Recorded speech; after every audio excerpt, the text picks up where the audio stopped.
Early in his ministry, Jesus stood in a boat on the Sea of Galilee and gave his first major parable, the parable of the sower. This powerful parable teaches us of the importance of being prepared to receive the word and to be fruitful to the Lord. The setting of the story is quite remarkable. Jesus had just left Capernaum, located north of the Sea of Galilee. As he began teaching, a large group of people gathered on the shore. Because of the growing crowd, Jesus climbed into a boat and began to teach so everyone would be able to hear.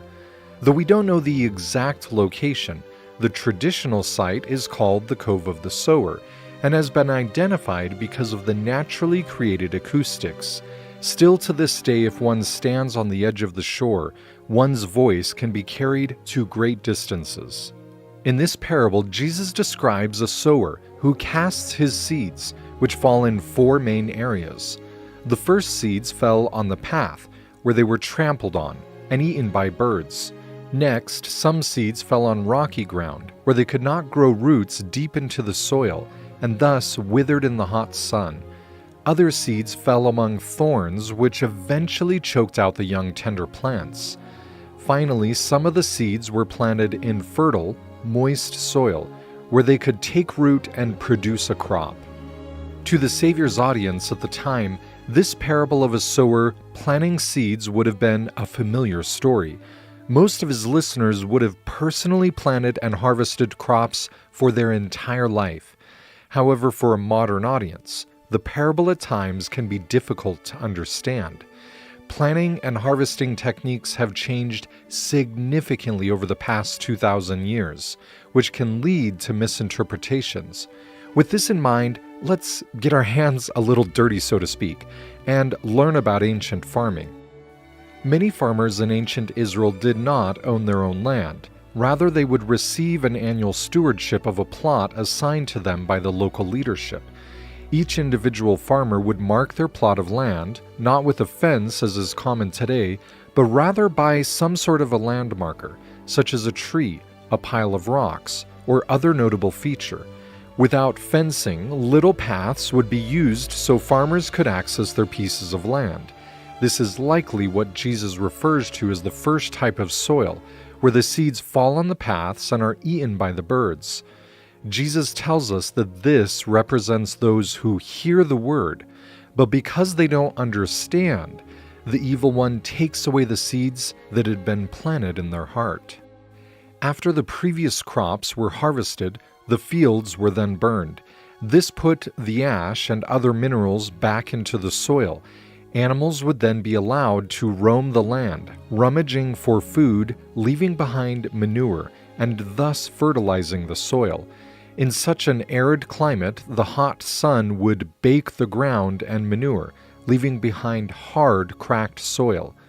While Israel is dry throughout much of the year with almost no rain from May to October, when it does rain, it pours. In fact, Jerusalem receives about the same amount of rain as London, but in less than half the number of days. This rain falls predominantly during two seasons, known as the former, or early rains, and the latter rains.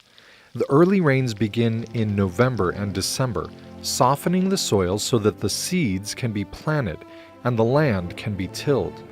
The latter rains come in March and early April, nourishing the planted crops, with the harvest of barley coming at Passover around March or April, and the harvest of wheat at the Feast of Weeks in May or June.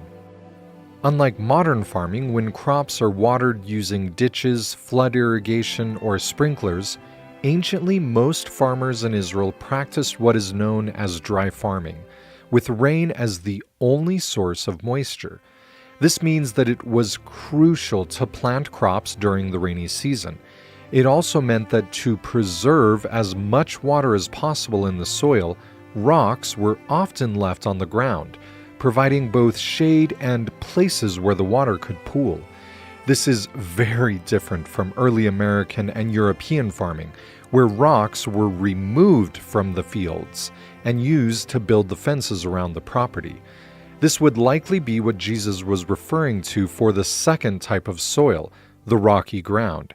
It represents those who initially receive the word with joy, but because they have no root, when times of trouble come, their joy proves to be short-lived and they fall away. Once the soil was softened by rain, the farmer first cast the seeds on the ground. Next, animals were used to pull a plow to till the land and mix the seeds into the soil.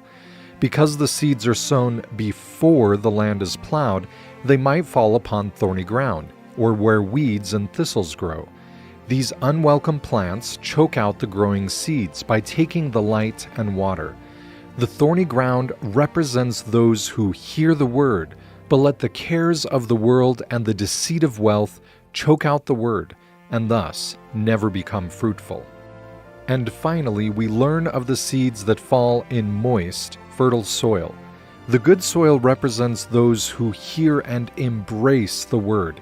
It is they who can produce a crop which yields many more seeds than used to sow, yielding as much as 30, 60, or even 100 times the original number of seeds planted. This powerful parable, as one can imagine, can have multiple meanings or interpretations. The sower can represent God or those authorized to act on his behalf. The seed, Jesus tells us, is the Word. This could be the gospel of Jesus Christ, or even the Savior himself, for he tells us, "I am the Word." As we read the parable of the sower, we might ask, where do the words of Christ fall in our lives? Do they fall on trampled paths, rocky soil, thorny ground, or good soil?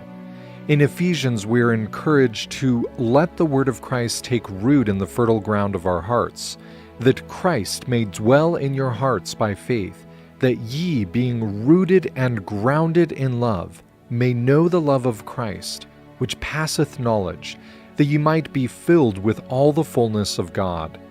For those of us who have Jesus Christ deeply rooted in our hearts, what are we doing with it?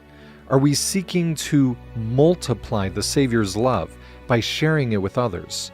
Are we constantly working and tending the soil of our hearts so that the planted seeds can continue to flourish? As we find joy in studying the words of Christ, we will find strength to withstand the thorns, rocks, birds, and even the harsh rays of the sun beating down upon us. As we do so, the refreshing, living waters that come from the Savior will provide the life-giving nourishment we need to grow and flourish.